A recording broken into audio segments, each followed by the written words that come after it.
Hi, நான் உங்கள் doctor Samson பேசுகிறேன். நேற்று வந்து பார்த்தீங்கன்னா லக்னோ எல்எஸ்ஜிக்கும் வந்து டெல்லி கடையில் வந்து ஒரு மேட்ச்சு. இது வந்து ரொம்ப ஒரு ஹை ப்ரொஃபைல் மேட்ச் இல்லாத மாதிரி தான் ரொம்ப ஒரு ஃபீல் இருந்துச்சு. பட் இந்த ஐபிஎல்லில் வந்து ஃபஸ்ட்டு சூப்பர் த்ரில்லர் வந்து பார்த்திங்கன்னா இந்த மேட்ச் தான்.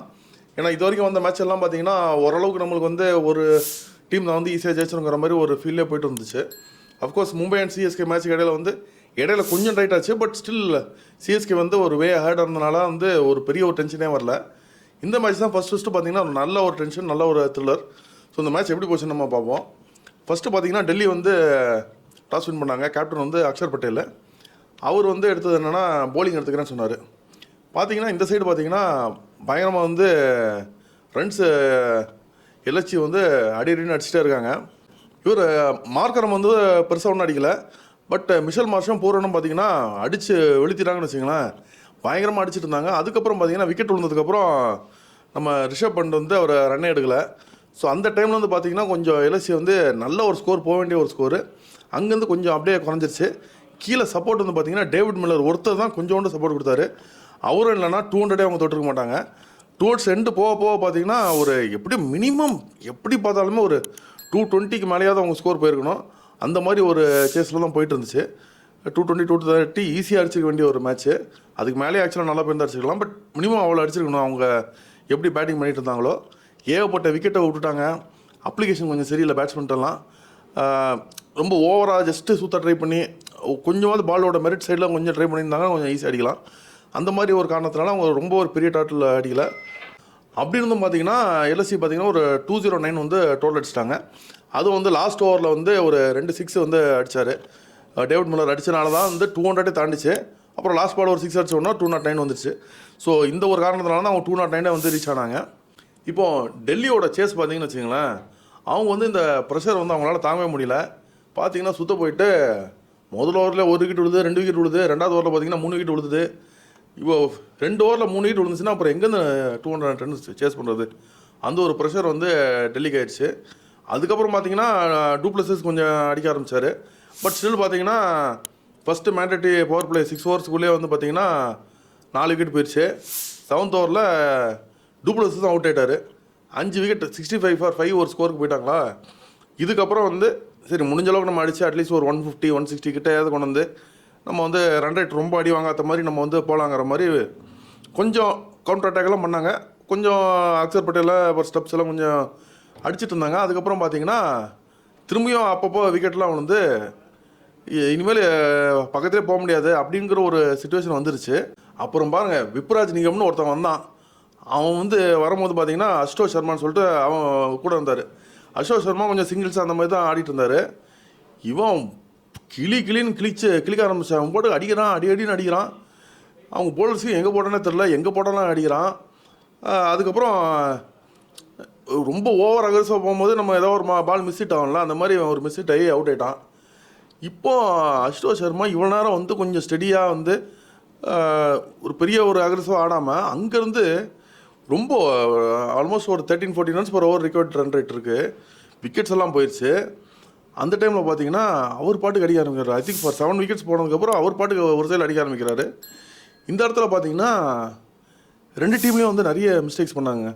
ஃபர்ஸ்ட் ஆஃப் ஆல் பார்த்தீங்கன்னா டெல்லியிலேருந்து ஸ்டார்க்கு ஒரு சைடில் செட் பேட்ஸ்மேன் இருக்கான். அவன் வந்து அடின்னு அடிக்கிறான். எதுக்கு நீ போய் 6 அடிக்க ட்ரை பண்ணுற? சிங்கிள் எடுத்து கொடுத்துட்டு அவனை அடிக்க விடலாம்ல. ஏன்னா ஒரு சைடில் விக்கெட் வேணும்ல. 7 விக்கெட் போயிடுச்சு. 3 விக்கெட் தான் கையில் இருக்குது. ஸ்டார்க்கு சுற்றி வந்து அவுட் ஆகிட்டான். இதுக்கப்புறம் குல்தீப் யாதவ்லாம் வரும்போது ப்ரெஷர் பயங்கரமாக மவுண்ட் ஆகிட்டே இருக்குது. இந்த சைடு அவன் முடிஞ்ச அளவுக்கு வந்து அஸ்டோஷ் வந்து அடித்து வெளுத்துட்ருக்கான். 19th ஓவர் வருது. குல்தீப் யாதவ் ஸ்ட்ரைக்கு. ஃபஸ்ட்டு பால் வந்து குல்தீப் யாதவ் சிங்கிள் தட்டலான்னு சொல்லிட்டு ஒரு பால் நல்லா ஆஃப் சைடு லைட்டாக வருது. அவர் தேர்ட் மேன் சைடில் ஒரு சிங்கிள் தட்டலான்னு ட்ரை பண்ணுறாரு. அது எந்த அளவுக்கு உங்களுக்கு பிச் எல்லாமே வந்து சேசிங் சூப்பராக இருக்குன்னா சும்மா தட்டுற ஒரு பால் வந்து அப்படியே 4 போயிடுது. அப்புறம் 2 பால் ஃபுல்லாக போட்டாங்க. குல்தீப் யாதவால் தொட முடியல. அதில் 2வது பால் என்னாச்சு, எப்படியா எனக்கு ஸ்ட்ரைக்கு கொடுத்தே ஆகுன்னு சொல்லிட்டு அசோக் சர்மா பவுலர் பாலை போட்ட உடனே அங்கேருந்து ஓடி வந்துட்டான். குல்தீப் யாதவால் அந்த சைடு ஓட முடியல, ரன் அவுட் ஆகிடுச்சு. இப்போது 9 விக்கெட்ஸ் போயிடுச்சு. ஒரே ஒரு விக்கெட் தான் இருக்குது. அந்த ஓவர் வந்து ஓவர் ஸ்டார்டிங்கில் ஐ திங்க் 22 ரன்ஸ் மாதிரி ரெக்கார்ட் இருந்துச்சு. குல்தீப் 4 அடிச்சோன்னா 18 ஆச்சு. அதுக்கப்புறம் ஒரு ஐ திங்க் 2 6 தான் அடிச்சார். இப்போது லாஸ்ட் ஓவர் 6 ரன்ஸ் டு வின்னா பயங்கர ஒரு குருஷியலான ஓவர். இதில் என்னென்னா அஸ்வத் சர்மா இவ்வளோ சூப்பராக ஆடின ஒரு அஸ்வத் சர்மா வந்து ரன்னர் ரெண்டில் இருக்கார். ஸ்ட்ரைக்கர் வந்து நம்பர் 11 தான். ஸோ நம்பர் 11 பேட்ஸ்மேனுக்கு எப்படி பாலை போடணும், ரிஷப் பண்ட் எங்கேருந்து கொண்டு வந்து ஸ்பின்னரை கொண்டு வந்து போட வச்சாருன்னு எனக்கு ஒன்றுமே புரியல. ஏன்னா நீங்கள் ஸ்பின்னரை போடும்போது அதாவது ஒரு பேட்ஸ்மேன் பார்த்தீங்கன்னா பேட்ஸ்மேனை வந்து ஸ்பின்னர் வச்சு நீங்கள் ஈஸியாக இது பண்ணலாம்.